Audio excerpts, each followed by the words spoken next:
En el nombre del Padre, y del Hijo, y del Espíritu Santo. Amén.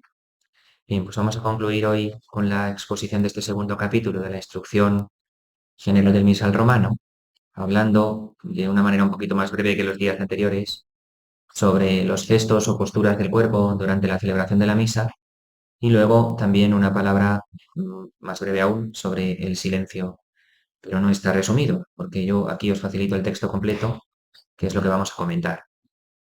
Sobre los gestos y posturas corporales, dice la instrucción del misal, que pertenecen tanto al sacerdote como a los ministros o al diácono, como a la asamblea, mm, la postura corporal ayuda a que la celebración de la misa resplandezca por el decoro y por la sencillez, es decir, una manera de estar, ¿no?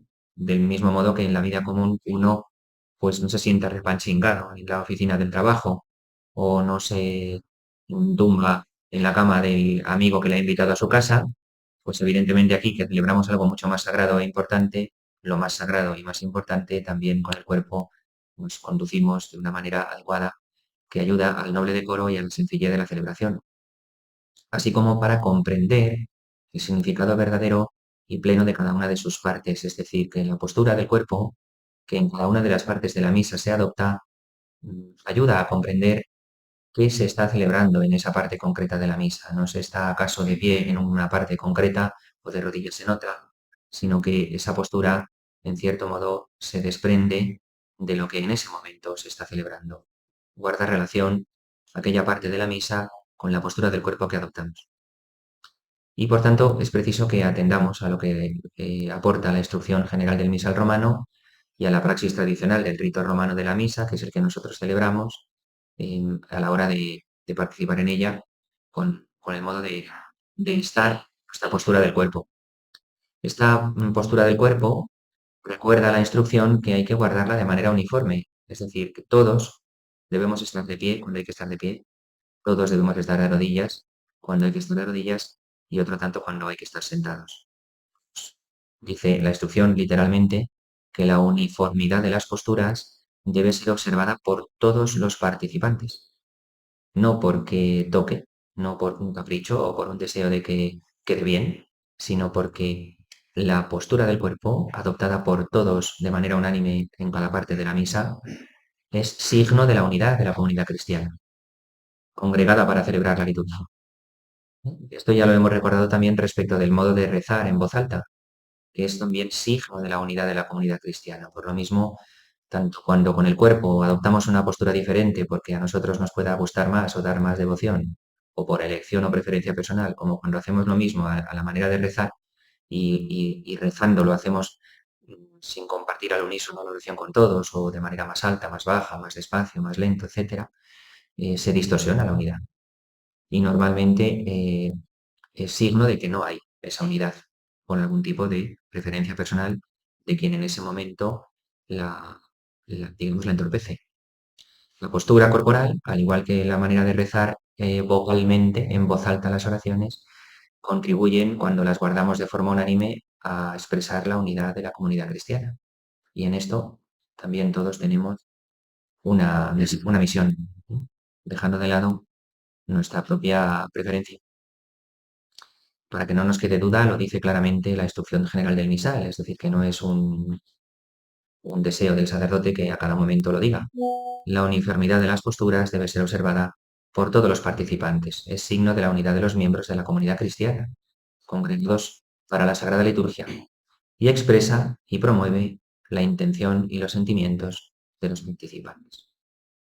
Entonces, las posturas son tres, que en el número 43 la instrucción pasa a describir y a recordar. ¿Cuándo estamos de pie en la misa? Pues desde el comienzo del canto de entrada, o bien desde cuando, aunque si no hay canto de entrada, pues desde el momento en que el sacerdote se dirige hacia el altar para comenzar la misa. Está la oración colecta que precede a la proclamación de las lecturas incluida. Después también estamos de pie en cuanto comienza el canto del Aleluya antes del Evangelio y durante la proclamación del Evangelio. De nuevo, la postura de pie es aquella que se mantiene cuando rezamos el credo, la profesión de fe, y cuando dirigimos a Dios nuestras peticiones en la oración universal. E igualmente también, después de haber presentado las ofrendas, hay que ponerse en pie cuando el sacerdote dice orad hermanos para que este sacrificio mío y vuestro, etc. Antes de la oración sobre las ofrendas, en resumen, hasta el final de la misa, excepto, ahora más abajo se explicará, el momento en el que nos ponemos de rodillas, que es en la consagración. En cambio, cuando estamos sentados, pues como conocemos, mientras se proclaman las lecturas antes del Evangelio y también cuando se proclama el Salmo responsorial, estamos sentados mientras el sacerdote pronuncia la homilía y también mientras que se están presentando los dones del ofertorio. Y también, según las circunstancias, cuando después de haber comulgado, regresamos a nuestro lugar en la asamblea y nos sentamos en el silencio que se guarda de oración después de comulgar. Y por último, en la posición de rodillas eh, se guarda durante la consagración, excepto, como dice la instrucción, cuando por causa de salud esto no es posible, porque hay personas ya pues, que por edad o por alguna dificultad o impedimento físico no les es posible arrodillarse. Entonces, pues pueden permanecer en pie naturalmente. O también cuando a lo mejor es un lugar muy estrecho que está llenísimo de gente y en ese momento no es ni físicamente posible que todos se pongan de rodillas porque no se cabría bien.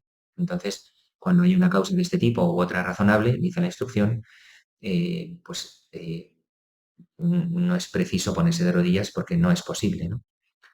Ahora bien, si no es posible arrodillarse, tanto las personas que por impedimento físico, por razón de edad no puedan, como por la estrechez del lugar, como por el gran número de asistentes, sin embargo, lo que sí que es posible siempre es cuando el sacerdote hace la genuflexión mientras está consagrando, pues sabéis que el sacerdote pues eleva la forma consagrada, la deposita luego sobre la patena en el altar y él mismo la adora haciendo genuflexión. En ese momento también hacemos una inclinación de cabeza en el caso de que no hayamos podido ponernos de rodillas. Y esto la instrucción lo especifica. E igualmente luego después, cuando se consagra el cáliz y de nuevo el sacerdote al depositarlo sobre el altar, lo adora con la genuflexión. Pues para los que no se arrodillen para la consagración, dice la instrucción que hagan inclinación profunda mientras el sacerdote hace estas genuflexiones después de consagrar el pan y el vino. Y esto es algo que yo aquí veo que algunas personas lo hacéis muy bien hecho, ¿eh? Con ese gesto de adoración y de reconocimiento de la presencia del Señor sacramentalmente en la Eucaristía. Y después, por último, también aquí en este caso recuerda la instrucción que a las conferencias episcopales de cada país, la Iglesia les da la potestad de adaptar gestos y posturas según la índole o la tradición razonable de cada pueblo o de cada lugar, según la norma del derecho que lo dispone, el derecho canónico que lo permite, pero siempre y cuando se preste atención a que lo que cada conferencia episcopal disponga vaya en sintonía con el sentido y con la índole de cada una de las partes de la misa. Y no evidentemente saltándose ese sentido y esa característica propia de cada parte de la misa.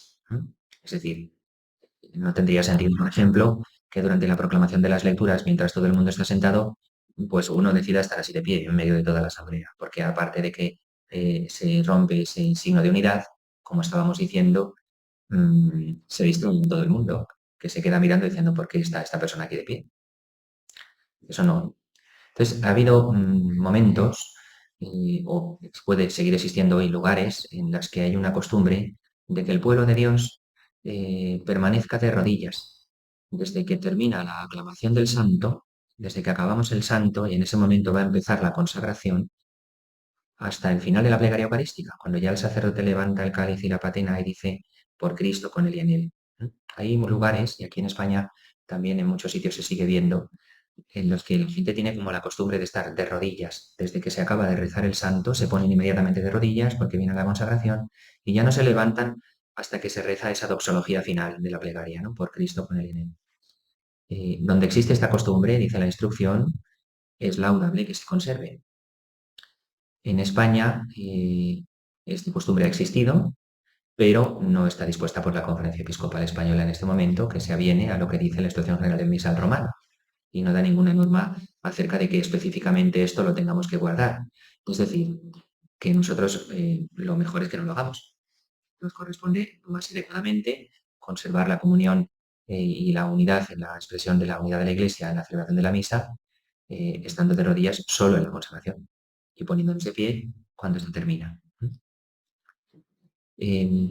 Para conseguir esta uniformidad en los gestos, Y en las posturas, en una misma celebración, pues también la instrucción propone que el sacerdote, si lo ve oportuno, pueda en algún momento de la misa, cuando llega el momento, decir, nos ponemos de pie, nos ponemos de rodillas, podemos sentarnos.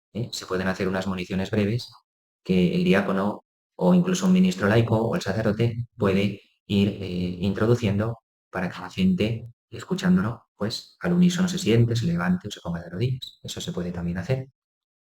Y luego, por último, ya después de las posturas corporales, en el número 44, la instrucción habla de que además de las posturas del cuerpo hay otros gestos en la misa, que son acciones y procesiones.